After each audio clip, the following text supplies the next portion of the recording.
This is the story of the one. As head of maintenance at a concert hall, he knows the show must always go on. That's why he works behind the scenes, ensuring every light is working, the HVAC is humming, and his facility shines. With Grainger's supplies and solutions for every challenge he faces, plus 24/7 customer support, his venue never misses a beat. Call quickgrainger.com or just stop by. Grainger, for the ones who get it done.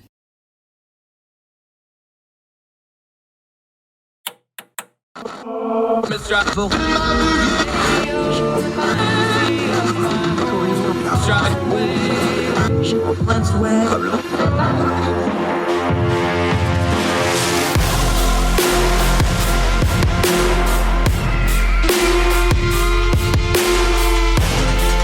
your host, Andrew Donaldson. This is Heard Tell.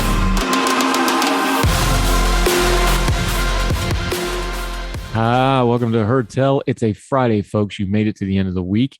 It is April the 1st. No April Fool's Day here, though. We're going to do it straight down the middle like we always do, turning down the noise of the news cycle and covering a couple different stories today on the program.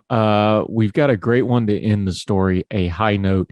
America's oldest park ranger has retired at age 100, which is cool because she was talking about the history of women in World War II, especially women of color. She was there for it. Incredible piece of living history, a real living legend retiring. We'll cover that in just a little bit. Also, we're going to update the Madison Cawthorn story we touched on yesterday. Both of North Carolina's senators have come out and made comments. We'll follow up on that, including some endorsements of his primary challenger for the May primary. So we will get into that. Also, from ordinary-times.com, our friend Oscar Gordon has a wonderful analogy and theory on expert level trolling in the media, how the media controls us with what does and doesn't go viral. It's called the Laminar flow theory of expert trolling. We're going to read it in its entirety. An excellent piece from Oscar Gordon in ordinary-times.com. But also on the program today, great conversation with another of our great Young Voices contributors that we love having on, Roy Mathews. We're going to talk a little nuclear power. We're going to talk a little energy policy. We're also going to talk, because he's worked on a couple different campaigns, how actual politicians need to talk about these things and how it affects their campaign, especially now that we're in an election year for the midterms.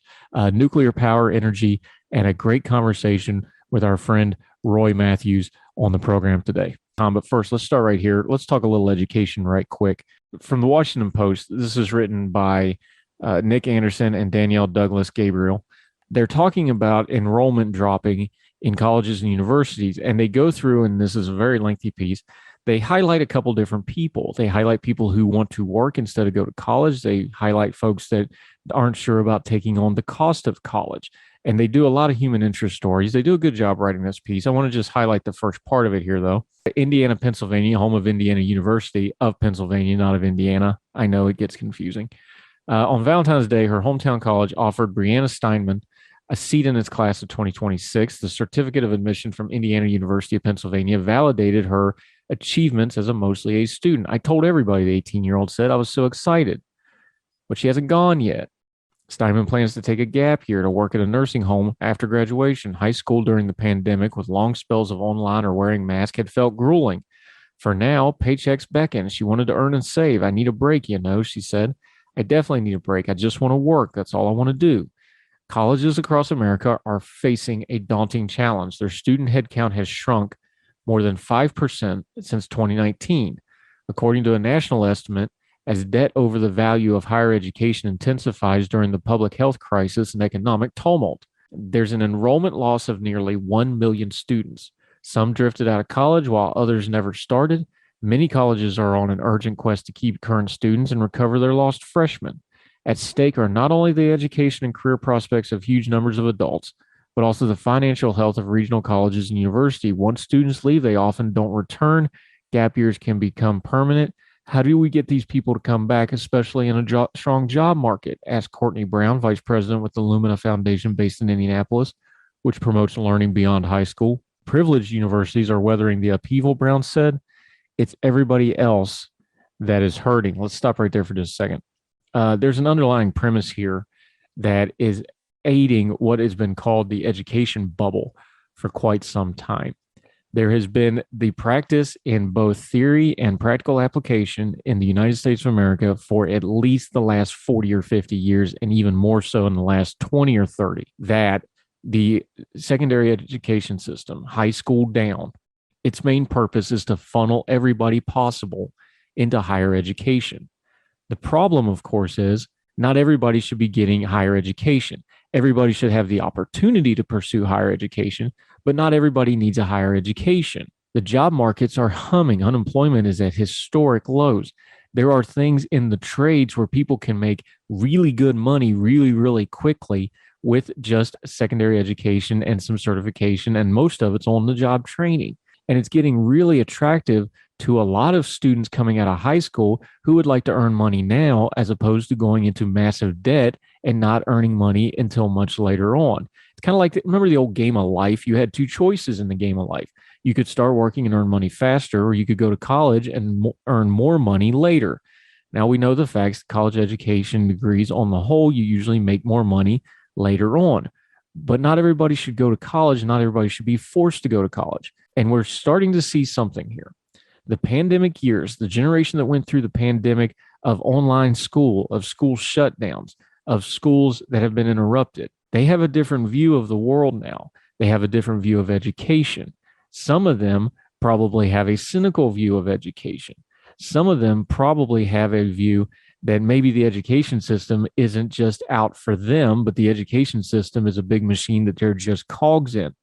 And maybe, just maybe, some of the more aware ones aren't in any hurry to become a cog in an even bigger machine when it comes to college. If they can go out and earn, they may want to do that. There's a lot of different ways to get your education, and there's a lot of different ways to take life paths. Maybe we should have more paths that don't involve funneling kids that have no business or no desire or no want to go to college, and just give them some paths into vocational school, give them paths into the job market, and not make them feel less than if they don't go to college, especially if they don't go to college and rack up massive debts and massive expenses to get degrees that they may not actually want. It's okay for people to get into the job force, but our secondary education system is completely built around making everybody to go to college, whether they need to or not. And the pandemic has exposed it. And the one thing about this that they were very honest about, the post-secondary system, the higher education system in America, has been designed to grow and grow and grow. But ask investors on Wall Street, trees don't grow to the sky. The university and college system was never going to grow forever. And it's not been designed to shrink. And now it's going to have to shrink because there's just way more of them than are necessary. That's a hard reality, especially in small communities where colleges can be huge economic drivers. But it's just the truth of it. People have more and more options, and they're taking them. And the higher education system is going to have to adapt. Is it going to be the full-blown bubble burst that we've talked about before? I don't know. But higher education can't just keep saying it's the fault of the students for not showing up. They might need to work on their product, and they might need to make it more competitive. And they sure ought to figure out a way to make it a little less expensive. And they need to quit assuming that everybody wants what they're selling, because the people are starting to vote with their feet that they don't. More Hertel right after this.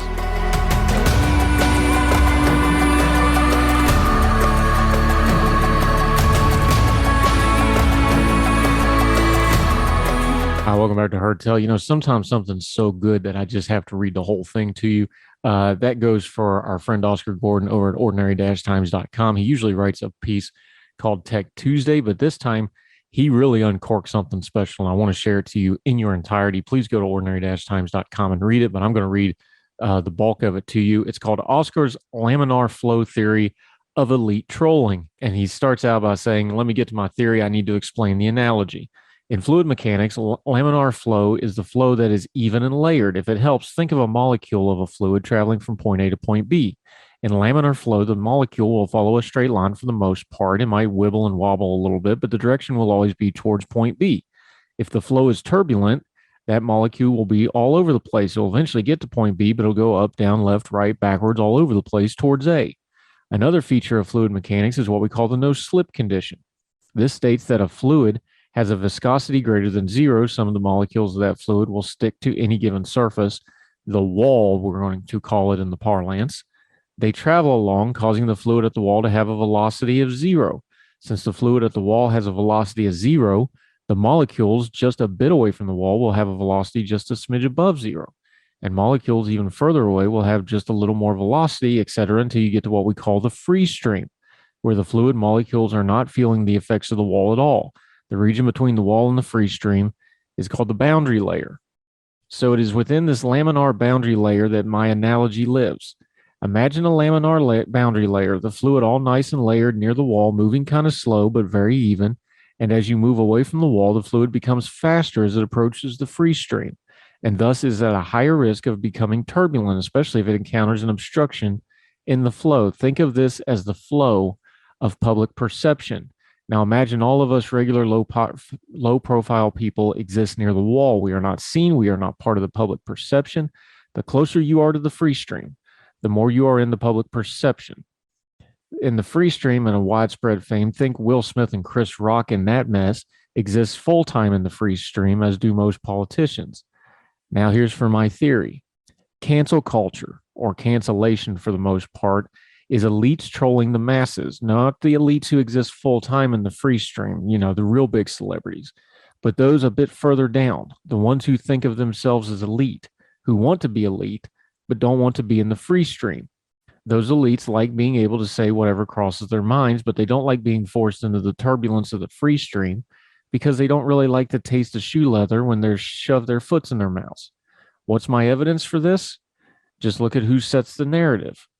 It's all the news links I see that are clickbait about the latest hot take about some problematic bit of entertainment. Hot takes that usually ignore massive amounts of context that undercut the entire argument for X being problematic, all to stir up trouble for the creators of the media or signaling on the part of the author of the essay. Or news links telling me that some offensive brain droppings on social media has gone quote unquote viral, without the media ever really having to prove that it went viral before it ran the story. If something's truly going viral, if the mass media puts it on blast when it's only got a couple hundred retweets or what have you, is that really viral? In short, Oscar Gordon, writing in ordinary-times.com. In short, think of all the times you heard about a cancellation or a potential cancellation of a nobody going viral, and then think about how often you heard about that thing before the media reported on it. You can probably count it on one hand and still have enough fingers left to drink you a cup of tea. So what's the motivation? Partly, it's the clicks, baby. Got to bring in those advertising dollars. But in my humble opinion, it's also a measure of self-preservation.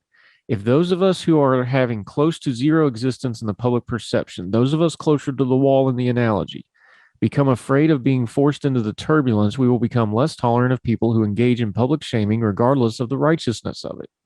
So the media likes to shove a stick in the flow and expose everyone to the turbulence so that we all feel anxiety. It's the media expertly trolling us. They want us to have a negative reaction to the cancellation, and that is what they are getting. It's expert level because the media gets to lay the blame for inciting a negative reaction at somebody else's feet, whoever tried to start the cancellation. It's along the same vein, if not the exact alignment, of media reporting on violent crime. Media attention belays the reality of violent crime. Violent crime is trending down, and it tends to be isolated to people already involved in crime and violence, i.e., it doesn't happen to random people in the middle-class suburbs or urban neighborhoods except by random chance. Where I live, we are more likely to be the victim of catalytic converter thieves and porch pirates than gun crime, but people still fear violent crime to a greater degree. Why? Because it's aware of the media power. Media is aware of its power. It's naive to think that they don't exercise it when they can. So before we as a people get upset at some Twitter mob pile-on some poor schlub, think about the how and the why you are even aware of said cancellation, and instead of venting your spleen at a nameless woke activist, save some of that ire for the media that chooses to blast somebody, some nobody, out of the water. Because chances are pretty good, if the media hadn't decided to run the story, the extent of the viral post would be limited to a couple hundred annoying activists that are easy to ignore. Read it for yourself, study it. I think he's onto something. The media just likes to stick a stick in the flow and make us all feel anxiety so that we all keep in our place. Something to think about when you're watching the events of the day and discerning the times we live in And that's why we call it on this program, Turning Down the Noise of the News Cycle, so that we can find out what's really going on, not just react to all that turbulence. More Heard Tell right after this.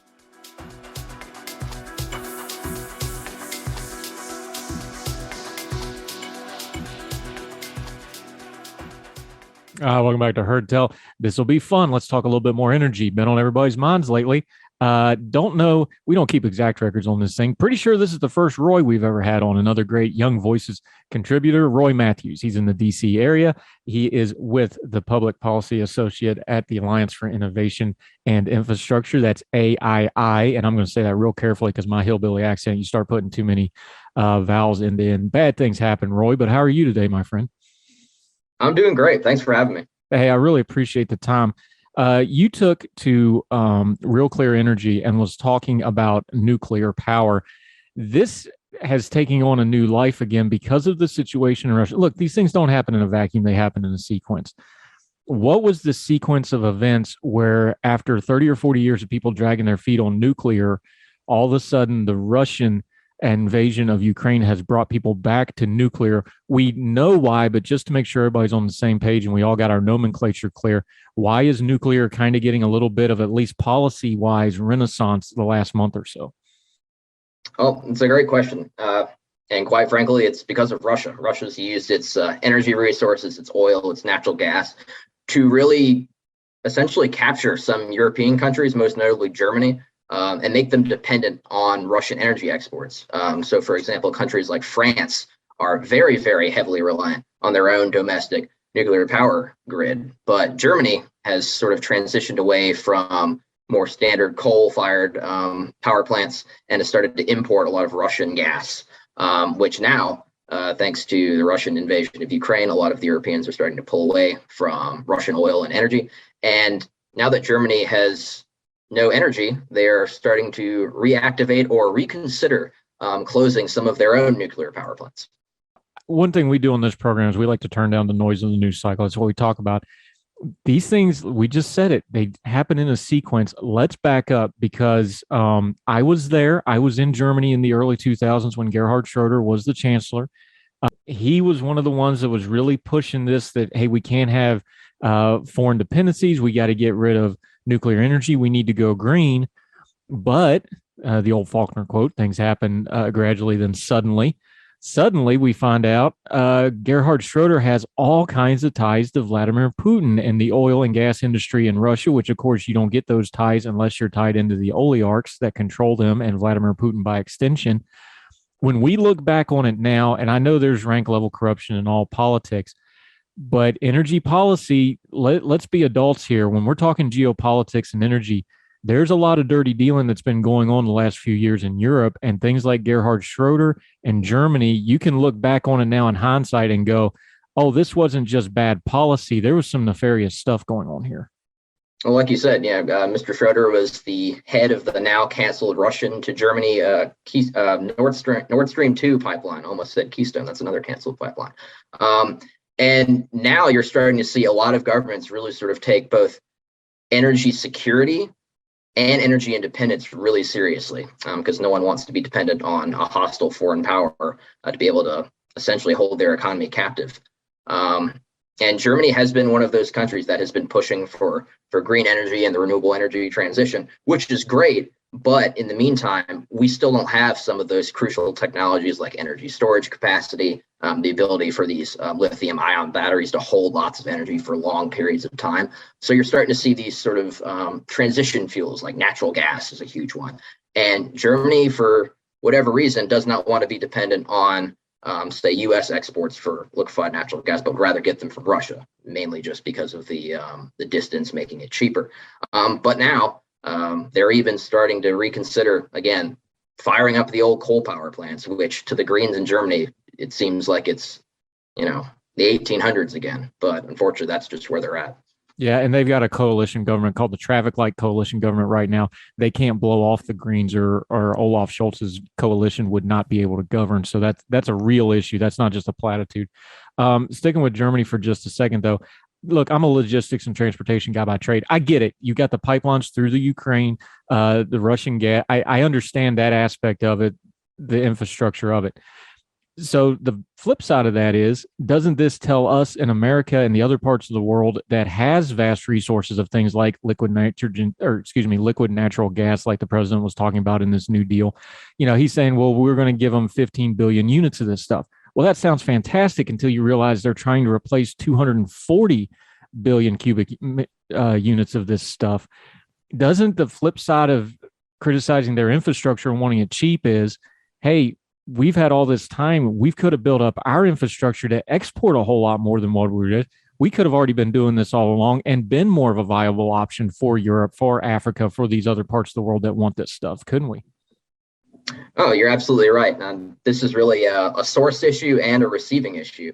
You have a lot of federal regulations that prohibit certain explorations for gas or for oil on different lands, mainly for environmental protections, but also just because the federal government owns a lot of land, especially out west.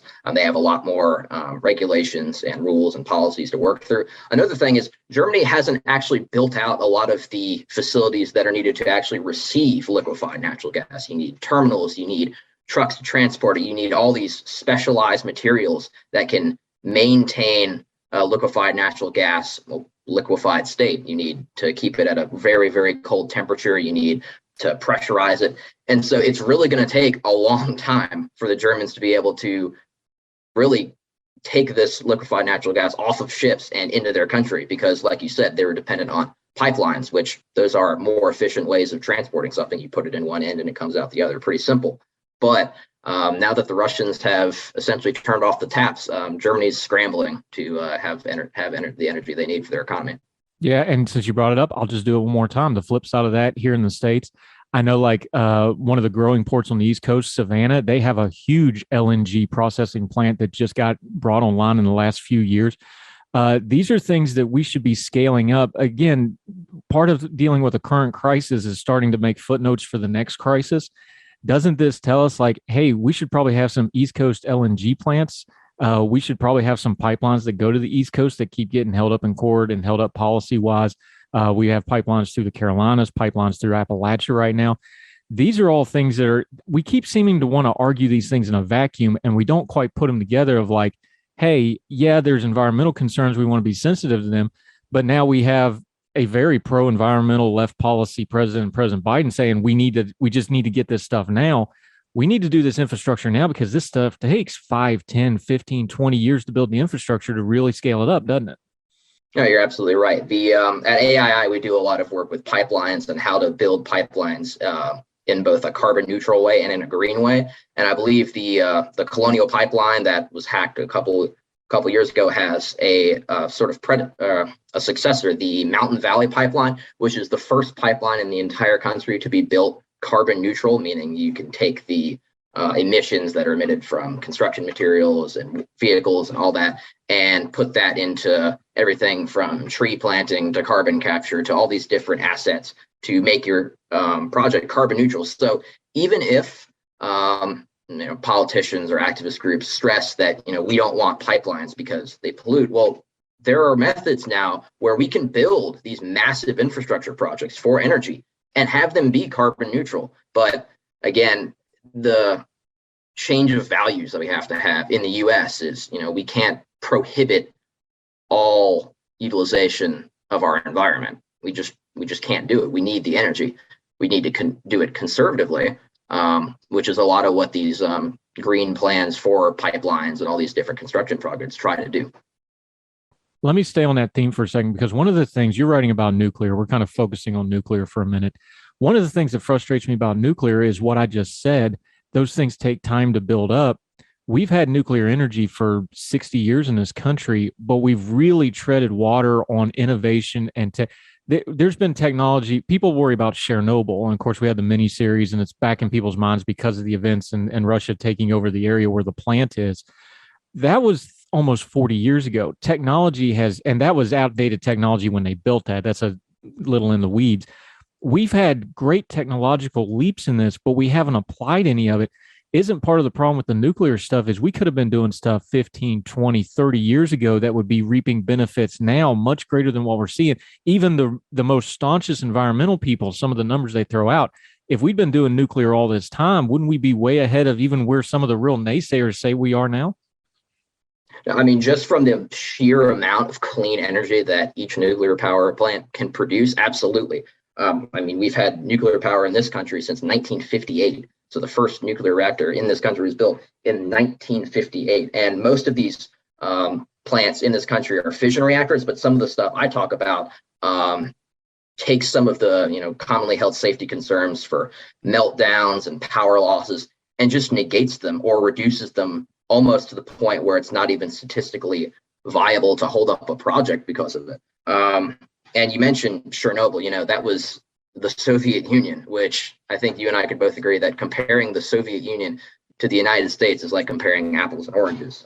If you really want to know about the sort of corruption and the lies about Chernobyl, there's a great book, Svetlana Alexievich, Voices from Chernobyl, that won the Nobel Prize in 2015, that viewers can take a look at. But the Soviet government was essentially didn't know what they had when Chernobyl melted down. We have the technology, we have the safety, we have the expertise in this country. So yeah, we would be much further on our climate goals if we just put our foot down and said we need clean energy and we need it now, and we need to deregulate and make these projects actually viable. Yeah, and Chernobyl was a bureaucratic disaster more than anything else. Talking to Roy Mathews, when we come back, we're going to delve into the nuclear stuff a little bit more. There's some stuff going on at the state level, at the policy level. We're going to talk about that. We're going to talk about some of the misconceptions of nuclear power. Great conversation going. Energy, how it affects foreign policy, but also how it affects energy here at home. More with Roy Mathews of Young Voices right after this on Heard Tell.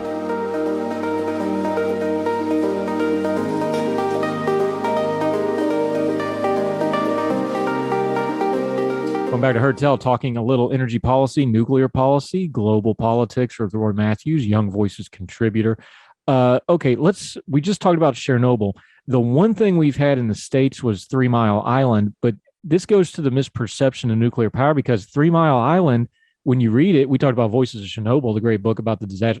3 Mile Island was a nuclear success, but it doesn't play that way because of the stereotypes about nuclear power, does it?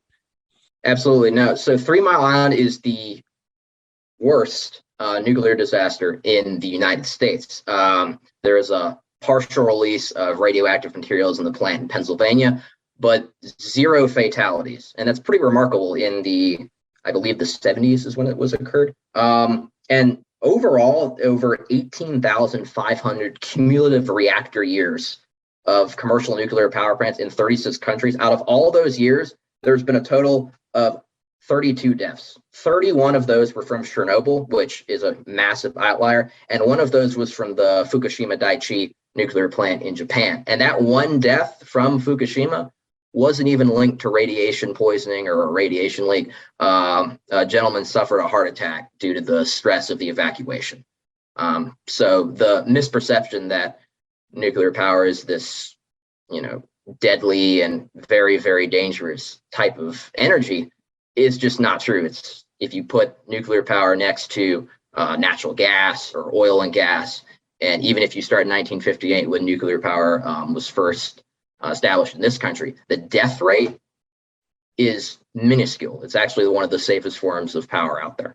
Just to put that into perspective, 2018, the devastating Camp Fire out in California, PG&E was found liable for that. They had aging electrical transmission equipment. That equipment failed. This would be, roughly analogous to a nuclear plant having a technical failure or a meltdown or whatever you want to call it. That killed 84 people 1 year, one time in one state, 2018. So just for comparison, it really is just that word nuclear that kind of freaks people out. How do you think policy-wise we start to get away from that? Obviously, if things like gas aren't available, if things like natural resources, whether it's pricing or environmental concerns, I guess you could just have a social conscious level where people are like, we don't care, we need to do this again. You could have that going. But policy-wise, how do you start to get that stigma off it a little bit and like, no, this is cheaper in a lot of ways, although the front end's a lot more expensive. Long-term, it's cheaper, per hour of created electricity. It's the cleanest energy we can really make on a mass scale. How do we get through the stigma of it policy-wise to the average people, do you think? Well, I mean, I'm not from Missouri, but Missouri is called the show me state, right? So you have to show people that things have changed. And what I talk about in this article, these natrium reactors, These have received a lot of investment, most notably from Bill Gates, who started out as this sort of nuclear skeptic as well. And what makes these reactors so revolutionary is that they take water out of the reactor and then they replace it with natrium, or which is Latin for, I think, salt, with this liquid salt concoction. It has a much higher boiling point than water, which means it can hold a lot more energy for longer periods of time. And the main safety concern that most people have is, oh, well, what happens if all this steam builds up in this reactor and this pressurized container explodes if people don't manage the pressure well? Well, with natrium reactors, because the liquid sodium can absorb a lot more heat and energy, steam buildup isn't necessarily a concern anymore. You still have to monitor it, but it's not a huge safety concern. And for cost wise, this is also a big reason why these natrium reactors have the potential to be a lot cheaper. To maintain these massive pressurized reactors, you have to have all these advanced materials, you have to have pressure gauges, you have to have monitoring and all these extremely finely tuned and well-engineered materials to essentially make these reactors safe. Well, with these natrium reactors, if you remove the need to monitor these pressure, the pressure in the reactor, then you take away the need for a lot of those advanced materials, which drives the cost way, way down. And just finally, I mean, the cheap materials, I can't stress this enough, that is one of the most cost prohibitive things to building a nuclear reactor. You have to buy insurance and you have to get all these extremely specialized materials in order to build these reactors. So that is cannot stress that enough. That is a huge development. Yeah. And we've seen places like my native West Virginia. You have some familiar ties to West Virginia. They came out, they had a lot of states had that 70s era restrictions on building nuclear power. They removed it. Now, we're not going to see a nuclear power plant in West Virginia anytime soon, but I find it interesting that the very heart of coal country, the very heart of, the carbon economy, some people, our friends on the left like to call it, they're open to this. And they're saying, look, we can put these small size nuclear reactors in a remote parts of the states where logistics of getting other kinds of power in and out of there, we call it piping in the sunshine up the hollers for a reason. That's what you kind of got to do in some cases. What's it tell you when even coal country, they can see it and they're getting ahead of it and saying, yes, we want this kind of technology in our areas. We understand that's going to take the old thing away, but we also understand it's going to be really hard to get the power needs we need for the rest of this century. Oh, I mean, I know West Virginia and people there, the coal industry has been a staple for their entire lives for 3, 4, 5 generations. And so when your economic livelihood depends on it, yeah, you're going to transition, because how are you going to feed your family? So I think the natrium model it's still in some preliminary testing, and the government's still seeing if improvements can be made and if it's fully safe, which again, this could take maybe until 2025. But no, you're absolutely right. These communities that rely on these energy jobs, they need some alternative. And, the problem with solar and wind, although they are viable options in a national energy grid, is you need energy for those times when, like today in DC, the sun really isn't shining or when the wind isn't blowing. And so having these natrium reactors hold this massive amount of energy can be a fail-safe in times when the sun isn't shining and the wind isn't blowing. Just one more quick innovation I want to highlight for the natrium reactors. The big problem with Fukushima was they had an earthquake and the tsunami. It killed all their backup generators. So there was no power going to the nuclear plant, which eventually led to an accident, which led to radiation leaking. That has also been taken into account with the natrium reactors. These natrium reactors, they have their own safety system that does not rely on external power. So these reactors rely on the heat generated from the fission reaction within the reactor to power their own safety system. So it's a closed loop. So if, say, a storm were to knock out emergency backup generators, the reactor itself would be fine and can run for 3, 4, 5 days, just as long as the fission reaction continues. So in terms of safety, when you have a closed loop like that for powering your own safety systems, that is huge. Yeah, we're talking to Roy Mathews, a Young Voices contributor. We're talking nuclear power. Let's take a step back here, look a little big picture for just a second. Look, I'm a freedom and liberty guy.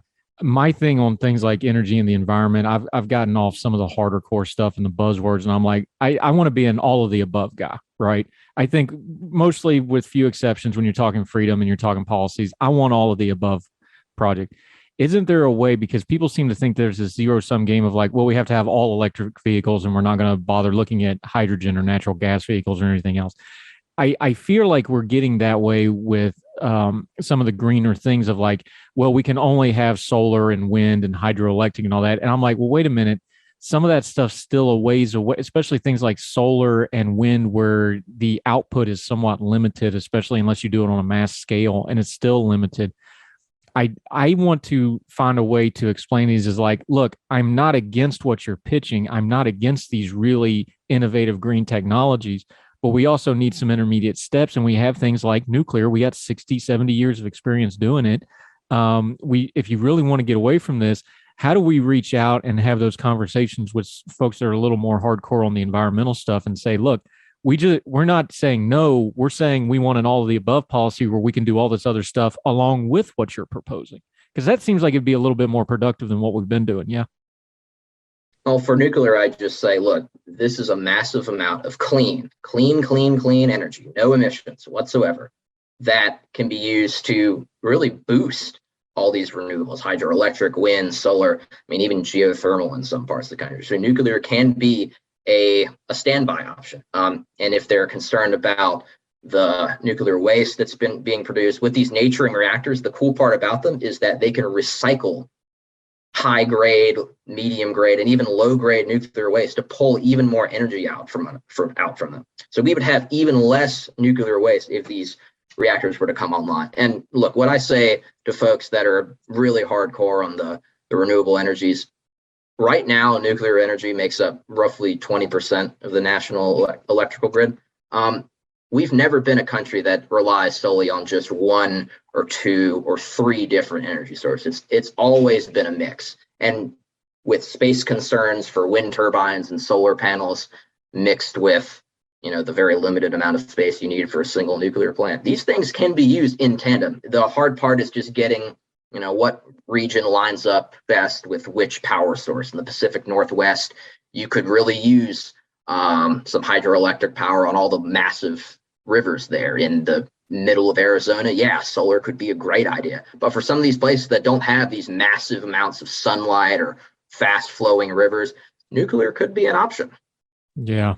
I'm reminded when I lived in Vegas and everybody's talking about renewable energy, but they're watching their lake drain to, send water to Southern California. People get a little upset about such things. So there's a practical element to some of this. Roy Mathews, let me ask you one more thing to kind of put a bow on this. You've had your policy hat on because that's what you do now. Put your political hat back on, because you've worked in political campaigns. You've interned for Senator Scott, who's pretty conservative. You worked on the reelection campaign of Senator Collins, who's not as conservative. We'll leave it at that for our conservative friends who recoil at her very name. But put your political hat on in a minute.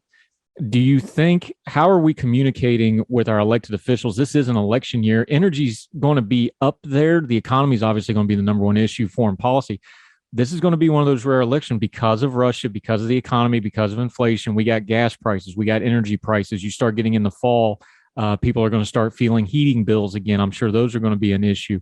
How do the actual candidates, when they're running for these offices, because you've been there, you've been in those rooms, you've been in those meetings, how are they going to address this energy crisis, you think, in an election year?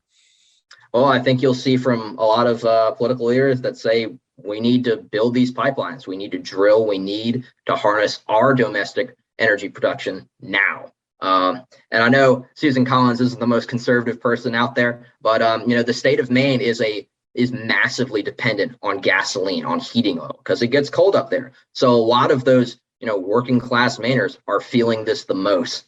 And I think you're going to see a lot of folks, even Susan Collins, understand that we need domestic energy production, at the very least, to get gas prices under control. And if leaders don't provide a solution for harnessing domestic energy production, and they want to outsource our oil to, a horrible regime in Venezuela, or they want to encourage a regime in Saudi Arabia that beheaded, I think, 81 people in a day a couple weeks ago, people are going to notice that, and people are going to take notes. All right. He is Roy Mathews. He is the first Roy to be on our program, as far as we can tell. He has answered all our questions. He has been fluid on his feet, which means I got to ask you, man, you're into ballroom dancing. So what's your favorite dance here? Because I know the kids watch the Dancing with the Stars stuff. I can bust out an electric slide once in a while, but that's about it. I don't even claim to be good at that sort of thing. But does that help you in politics and policy, or is that just like me doing food? That's just your way of feeling human again after a dirty day in the trenches of policy and lobbying and so forth? Well, it certainly helps. I've met my girlfriend, who we've been dating for almost 3 years now. That's she the good reason right there. That's all you have to say. Yeah, you gotta, if you're a policy nerd, you gotta have some talent to make yourself a little bit interesting. But yeah, I know 6 different dances, everything from the Latin to the like swing to foxtrot. It's a good time to kind of forget about the toxicity of politics. And just by definition, if you want to meet a partner, you got to have a partner to dance. That works out great. Roy Mathews, outstanding stuff. Great job today. We'll definitely have you back on, but until we have you back on Heard Tell again in the future, let people know where they can follow you, keep up with you, where you're writing, and your social media stuff, sir. You can find me on LinkedIn, just Roy Mathews. I have a nice suit on in my photo. Looks like I have a mortgage. I don't. And you can follow me on Twitter at YaBoyRoySC for South Carolina, for your standard mixture of political commentary and South Carolina Gamecock sports. The women had themselves a good run. I saw that headline Absolutely. the other day. I'll throw out my Division II Glenville State Pioneers won the national title women's basketball. I'll just throw that out there, since South Carolina's got one of the great women's programs in the world right now. So shout out to them. My buddy Rob Green's listening. He's a big fan of them. All right, sir, Roy, thank you so much for the time. Great job. Let's talk again soon, my friend. All right. Thanks, sir. Thanks for having me. Anytime.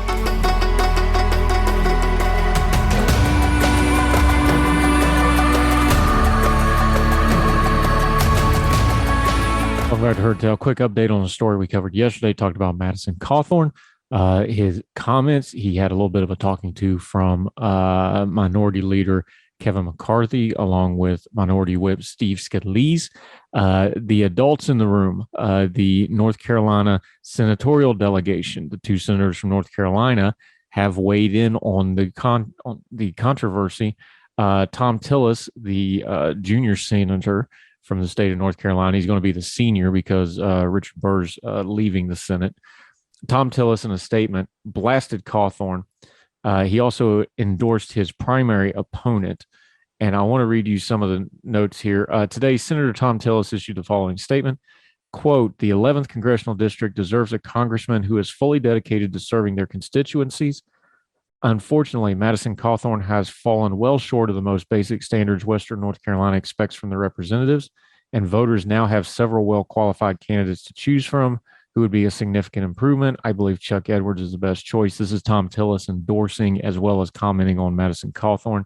Here's the nut of it. He said his endorsee Edwards would, quote, never embarrass Western North Carolina with a consistent pattern of juvenile behavior, outlandish statements, and untruthfulness. Despite a history of making offensive and false claims, Cawthorn seems to be finally getting attention of his party colleagues last week. This is from Huffington Post I'm reading, when he said in an interview that leaders he admired in Washington, D.C. had used cocaine in front of him and invited him to orgies, which he then backed off, by the way. House Minority Leader Kevin McCarthy told a reporter that Cawthorn had, quote, lost my trust and he's going to have to earn it back. He's given a lot of members very upset. The 26-year-old often stirs up controversy, including recently when he called the Ukrainian government incredibly evil. That's a direct quote. And its wartime leader, President Vladimir Zelensky, a, quote, thug.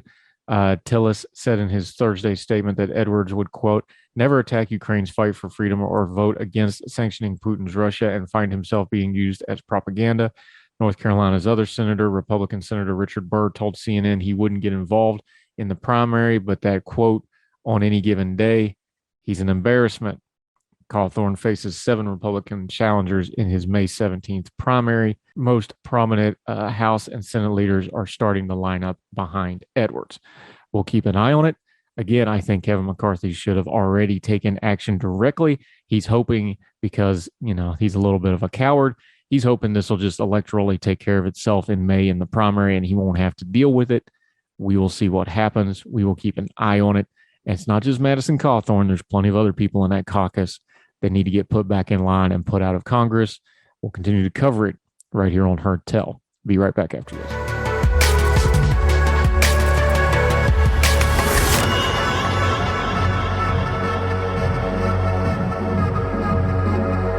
Welcome back to Heard Tell. You know, we always try to end on a good note.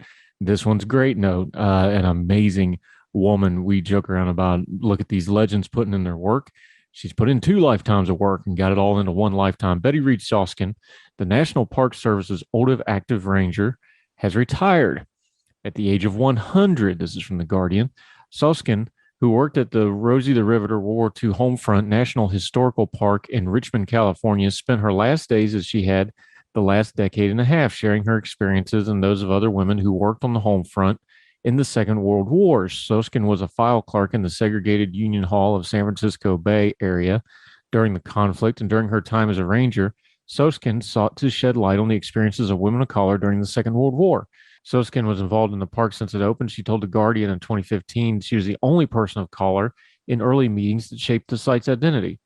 The park, 18 miles north of San Francisco, is in the same city where workers produced hundreds of ships during the war. She started with the Park Service at the age of 84 after working with the agency on a grant to reveal untold stories of Black people's efforts during the U.S. Second World War, and became a permanent employee in 2011.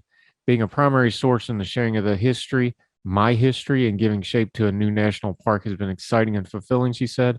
It has proven to be meaningful to my final years. Soskin's work brought attention to the unique combinations women of color during the Second World War. As a woman of color, my history with the park is a bit different. My experience was not as a Rosie the Riveter. They tended to be the white woman's story. Black women have been working outside their homes ever since slavery. Her stories made profound impact on the Park Service. Betty's efforts remind us that we must seek out and give space for all perspectives so that we can tell more full and inclusive history of our nation. The park plans to hold a celebration of her retirement later this month. 100 years old, and she first started working at the age of 84, and she's teaching history that she actually lived through. What a rare thing. What a thing to be treasured, something to be praised. God bless her.